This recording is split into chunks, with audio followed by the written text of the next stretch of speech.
कि पातर कमर चकर भइल सीना बहो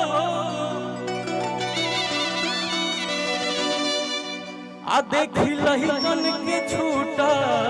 पसीना कि काठी यूज करटरू टाइट रहत चीज हो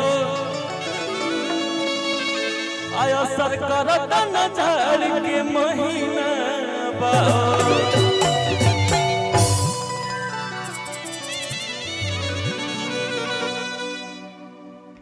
हर की मुहावा से पानी चुहता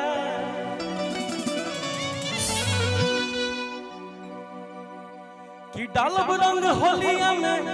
तोहरा हो चोलिया में आ भागल उठा के काहे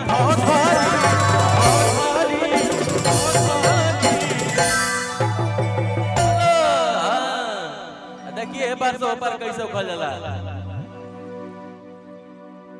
अरे डालब रंग होलिया हो डालब रंग होलिया में तोहरा हो चोलिया में भागल उठा के काहे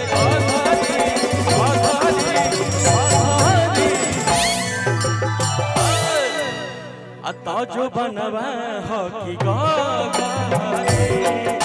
जो बनवा हो कि गारे भिलैले बड़ू नागरी अता जो बनवा हो कि गारे जो बनवा हो कि गारे सब मुआता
कि चले लो ऐसे चाह के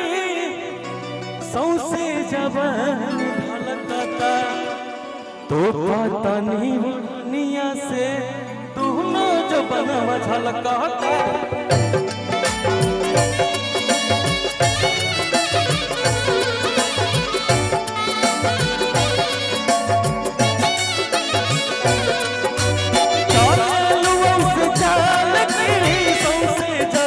झलकता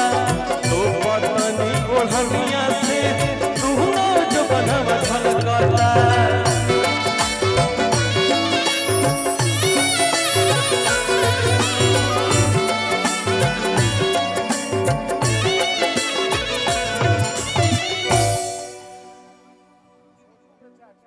छोटू भैया के चाचा के तरफ से देखिए बहुत बहुत पुरस्कार।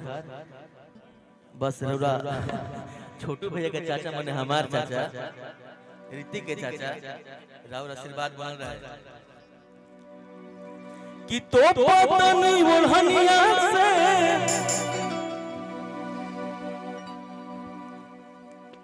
कि तो पतनी ओढ़निया से सौसे जवान ढलकता। सॉरी भैया मन में थोड़ा सा एकदम थक गया एकदम माफी चाहेंगे छोट भाई माफी कुछ लाइन अगर भूल भी जाएगा तो देख सकेंगे कि चल लो वैसे चाल की सौसे जवान ढलकता तो पतनी ओढ़निया से दोनों जो बनवा झलकता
क्या बजा रहे हैं भैया आप लोग, गजब मजा आ गया।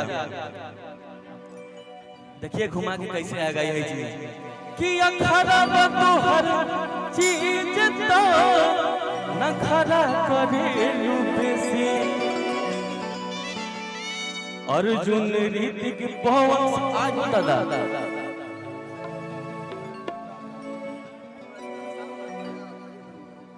हमारे दिन ससुराल पर जाओ। अच्छा गा दिखा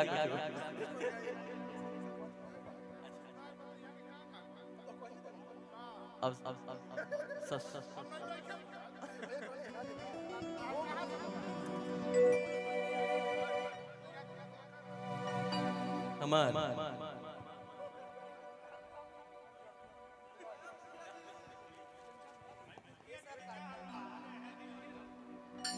ए भैया एक के लिए हाथ ना रुआ गडिया थमा देने का हमरा के। अरे वाह कि यखदा तो हर चीज ता अरे नखदा करेलू बेसी